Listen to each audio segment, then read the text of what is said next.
नमस्कार मित्रांनो, मी श्रीकांत कुलकर्णी तुमचं स्वागत करतो श्री क्रिप्टोमध्ये। आजची तारीख आहे 21 जुलै 2021 आणि आता वाजलेले आहेत 6:02। चला आजच्या एपिसोडला सुरुवात करूया coinmarketcap.com पासून। 10,982 क्रिप्टोकरन्सीज आता आहेत जगामध्ये। 384 क्रिप्टोकरन्सी एक्सचेंजेस आहेत। $1.285 ट्रिलियन मार्केट कॅप आहे आणि 24 तासांचं व्हॉल्यूम आहे। $66.3 बिलियन। बिटकॉइनचा डॉमिनन्स आहे 46.2%, इथेरियमचा आहे 17.4%। टोटल मार्केट जर चेक केलं आपण ओव्हरऑल तर $1.29 ट्रिलियन मार्केट कॅप आहे आणि 7.25%ने 7.26%ने ग्रोथ झालेली आहे 24 तासांमध्ये गेल्या। आपण आता टॉप 10 कडे वळूया। बिटकॉइन आता आहे $31,571, 6.5% ग्रोथ आहे 24 तासांमध्ये आणि 2.5% लॉस आहे 7 दिवसांनुसार। इथेरियम आता आहे $1912, 9.25%, 9.28%ने ग्रोथ झालेली आहे 24 तासांमध्ये आणि 1.69%ने कमी झालेला आहे 7 दिवसांमध्ये। टेदर आता $1 आहे। बायनान्स कॉइन $287.28, 8.5% ग्रोथ आहे 24 तासांमध्ये आणि 5.09%ने कमी झालेला आहे 7 दिवसांमध्ये। एडीए आता आहे $1.16, 10.5%ने वाढला आहे 24 तासांमध्ये आणि 7% कमी झालेला आहे 7 दिवसांच्या हिशोबाने। USD कॉइन $1 आहे। रिपल आता आहे $55.69 किंवा $0.5569, जवळजवळ 6% कमी झालेला आहे 24 तासांमध्ये आणि 6% वाढलेला आहे 24 तासांमध्ये आणि 8.25% किंवा 8.34% कमी झालेला आहे 7 दिवसांमध्ये। डोज कॉइन आता आहे $19.2 किंवा $0.192, 15.91%ने वाढलेला आहे 24 तासांमध्ये आणि 2.22%ने कमी झालेला आहे 7 दिवसांमध्ये। पोल्काडॉट आता आहे $12.33, 14.29%ने वाढला आहे 24 तासांमध्ये आणि 9.48%ने कमी झाला आहे 7 दिवसांमध्ये। BUSD ऑफकोर्स $1 आहे। टॉप 10 आपण बघून झालेले आहेत। पटापट न्यूज सेक्शन कडे वळूया। कॉइन टेलिग्राफ वरती बऱ्याचशा चांगल्या इंटरेस्टिंग बातम्या होत्या आज, तर म्हटलं आपण एक एक करून सेपरेटली सांगूया। Sunday's GBTC unlock held more shares than the remaining events combined. आता या संडेला म्हणजे गेलेल्या संडेला मार्केट बऱ्यापैकी क्रॅश झालं होतं आणि त्याच्यामागे मुख्य कारण किंवा शनिवार रविवार आणि सोमवारी जे मार्केट क्रॅश होत गेलं हळूहळू, त्याच्या मागे मुख्य कारण आता समजून येतंय लोकांना की GBTC जे प्रॉडक्ट आहे ग्रे स्केलचं, तर ते शेअर्सचं मॅक्झिमम अनलॉकिंग जे होतं ते या संडेला होतं। तुम्ही या चार्टवरून चेक करू शकता की या जुलैमध्येच सगळ्यात जास्त शेअर्स अनलॉक झालेले आहेत।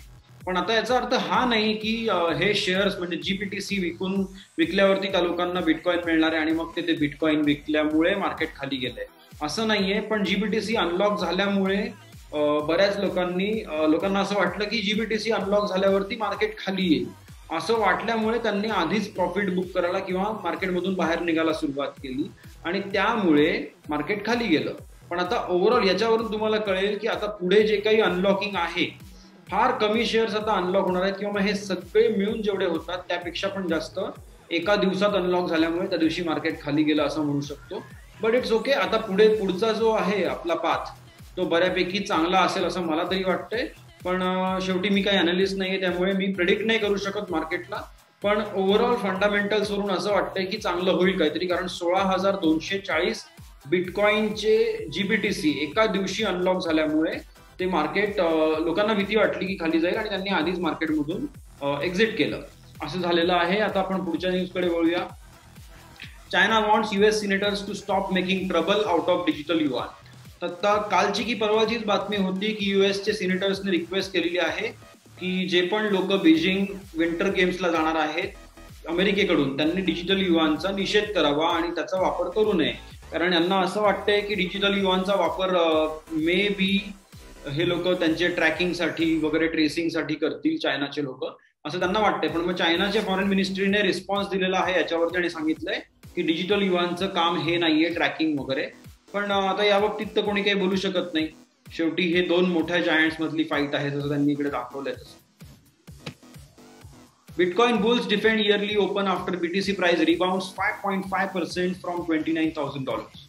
तर बऱ्यापैकी क्रॅश झालेला होता बिटकॉइन, पण त्यानंतर 5.5-6% आता वरती आलेला दिसतोय.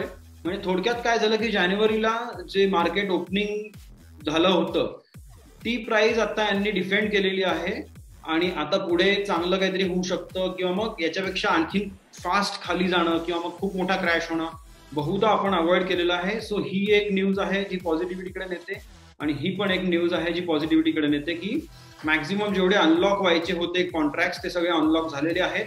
त्यामुळे आता डाऊनवर्ड मुवमेंटला मे बी आता लगाम लागू शकतो. हे इथूनही कळतंय आणि तिथूनही कळतंय. आता पुढे बघायचं काय होतं ते. OpenSea is the latest crypto unicorn after $100 million funding round. He news आपण परवाच आय थिंक काल की परवाच कव्हर केलेली आहे की OpenSeaने जवळजवळ $100 million म्हणजे 750 करोड रुपयांचा लेटेस्ट फंडिंग राऊंड त्यांचा झाला आणि त्यानंतर त्यांचं व्हॅल्युएशन काहीतरी $1.5 billion आसपास पोहोचलेलं आहे. म्हणजे जवळजवळ 7,500 करोड रुपये त्यांच्या कंपनीचं व्हॅल्युएशन झालं आहे. आणि OpenSea हा एक असा प्लॅटफॉर्म आहे जिथे तुम्ही NFTs विकत घेऊ शकता आणि विकू शकता. तर त्यांनी एक चांगली गोष्ट केलेली आहे की OpenSea किंवा अशा प्लॅटफॉर्म्सवरती NFTs इश्यू करण्यासाठी किंवा ते बाय करण्यासाठी वगैरे खूप मोठ्या प्रमाणावरती फीज भराव्या लागत होत्या, कारण ते इथिरियम ब्लॉकचेन प्रॉमिनंटली वापरत होते. तर त्यांनी आता लेटेस्ट सांगितलंय की ते पॉलिगॉनशी पण टायअप करताय आणि क्रॉस ब्लॉकचेन सपोर्ट पण देत आहेत, जेणेकरून तुम्हाला NFTs साठी ट्रान्झॅक्शनसाठी जास्त फी भरावी नाही लागणार. ही चांगली गोष्ट आहे. आणखीन एक चला जस्ट सेकंड या the US patent granted to stable coin concept backed by government debt. तर एक कंपनी आहे किंवा मग एक नवीन हे येत आहे युगा कॉइन म्हणून. तर त्यांनी गव्हर्नमेंट डेट म्हणजे गव्हर्नमेंटचे बॉन्ड्स वगैरे जे असतात तर ते बॉन्ड्स बऱ्याचशा मोठ्या बँका विकत घेतात. तर त्यांच्या बेसिसवरती आम्ही स्टेबल कॉइन लॉन्च करतो यासाठी त्यांनी एक पेटंट अप्लाय केलं होतं आणि ते पेटंट त्यांना मिळालेलं आहे. सो आता याला बऱ्यापैकी पुढे जाऊन डिमांड मिळेल असं मला तरी वाटतंय. पुढे बघायचं काय होतं ते. All right. FTX crypto exchange valued at $18 billion in $900 million funding round. तर FTX नावाचं क्रिप्टो करन्सी एक्सचेंज आहे. त्यांनी $900 million फंडिंग राऊंड आता त्यांचा झालेला आहे. एवढे मोठे फंड्स त्यांनी उभे केलेले आहेत आणि त्यांचं व्हॅल्युएशन आता $18 billion झालेलं आहे. खूप मोठी न्यूज आहे. Circle reveals assets backing USDC stable coin. तर सर्कल जी कंपनी आहे त्यांचा स्टेबल कॉइन आहे USDC आणि त्यांनी त्याच्या बॅक एंडला म्हणजे स्टेबल कॉइन असल्यामुळे त्याला काहीतरी तर बॅकिंग पाहिजे. जरी US डॉलरला काही बॅकिंग नसलं तरी यांच्या स्टेबल कॉइनला मात्र काही ना काही ते बॅकिंग ठेवतायत. तर ते बॅकिंगसाठी काय ॲसेट्स ठेवलेत तर ते त्यांनी रिलीज केलेले आहेत डेटा. ते आपण बघू शकता हवं असेल तर, पण त्या एवढ्या डिटेलमध्ये जाण्यामध्ये मला आता वाटत नाही काही इंटरेस्ट. सेपरेट व्हिडिओ त्यासाठी बनवावा लागेल. Bitcoin retakes $31,000 as traditional market sees risk reset. BNY Mellon makes crypto push. तर ही पण एक चांगली न्यूज आहे, पण आय थिंक आपण ऑलरेडी पॉझिटिव्हिटीमध्ये किंवा मग प्राइसिंगच्या न्यूज आपण ऑलरेडी कव्हर केल्यात. परत त्याच्यामध्ये उतरावं असं काही वाटत नाही. European Union proposes law to ensure full traceability of crypto transfers, ban anonymous wallets. आता full traceability of crypto transactions ही म्हणजे काय म्हणू शकतो त्याला, त्यांचा प्रयत्न तर असणारच सगळ्या गव्हर्नमेंट्सचा की प्रत्येक ट्रान्झॅक्शन कुठे काय चालू आहे हे आम्हाला दिसलं पाहिजे. आणि यासाठीच सगळं जगातल्या सगळ्या गव्हर्नमेंट्स मिळून जे प्रयत्न करतायत, कॅशलेस इकॉनॉमी जे प्रयत्न आहे डिजिटल इकॉनॉमी, त्याच्या मागे एवढंच हे आहे. कारण आपण समजा कुठे काही $100 खर्च केला, $500 खर्च केला, 10,000 काही खर्च केला कुठे कॅश वापरून, तर तो पूर्णपणे ट्रेसेबल नसतो. बरोबर. त्या गव्हर्नमेंटला किंवा त्या एंटिटीजला फक्त एवढंच दिसतं की या माणसाने कुठून ATM मधून कॅश काढली किंवा बँकेतून कॅश काढली इथपर्यंतच त्यांना कळतं. ते एक्झॅक्टली कुठे खर्च केलेत आणि ते कुठे गेले हे त्यांना पटापट कळत नाही.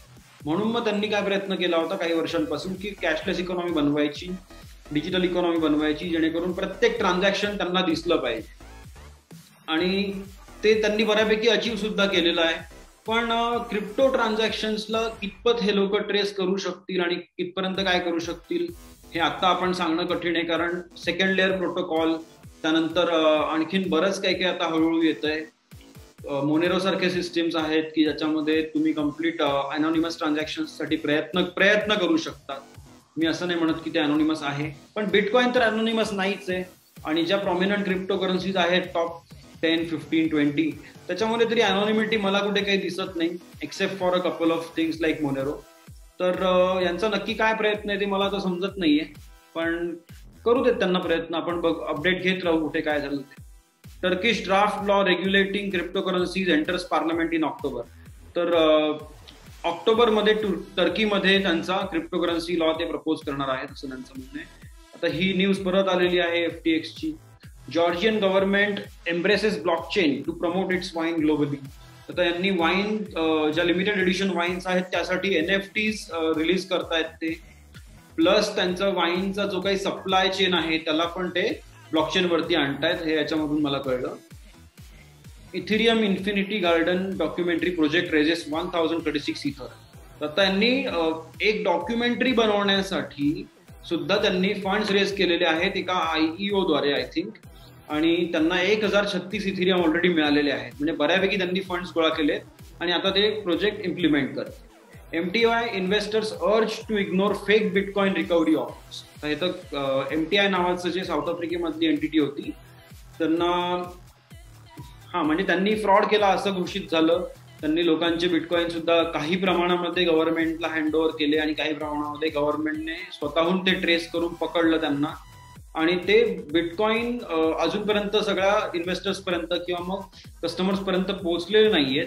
आणि दुसरे लोक काय आहेत, काय जे बॅड ऍक्टर्स जे आहेत ते काय करतायत की इन्व्हेस्टर्सला आयडेंटिफाय करतायत आणि त्यांना अप्रोच करतायत की तुम्ही आम्हाला एवढे पैसे द्या, मग आम्ही तुम्हाला बिटकॉइन तुमचे रिकव्हर करून देऊ. आणि MTIने रिक्वेस्ट केली की तुम्ही अशा लोकांच्या फंदात पडू नका, हे सगळं खोटं असतं, आम्ही जे काही असेल ते तुम्हाला गव्हर्नमेंटकडून किंवा आमच्याकडून डायरेक्टली मिळतील. तर आता पूर्णविराम घेण्याआधी एकदा फक्त कॉइन मार्केट कॅपला जाऊन मी रिफ्रेश करतो. ओके, आजची तारीख आहे 21 जुलै 2021. संध्याकाळचे 6:15 झालेले आहेत आणि बिटकॉइन आहे $31,522. आणि आता मी श्रीकांत कुलकर्णी तुमचा निरोप घेतो आजच्या एपिसोडमधून. आपण उद्याच्या एपिसोडमध्ये पुन्हा भेटूया. आणखीन नवीन बातम्या, नवीन डेव्हलपमेंट्स जे काही मला सापडेल तो रेटअप घेऊन मी तुमच्या समोर येईल. तोपर्यंत buy the dips and hold. Bye guys.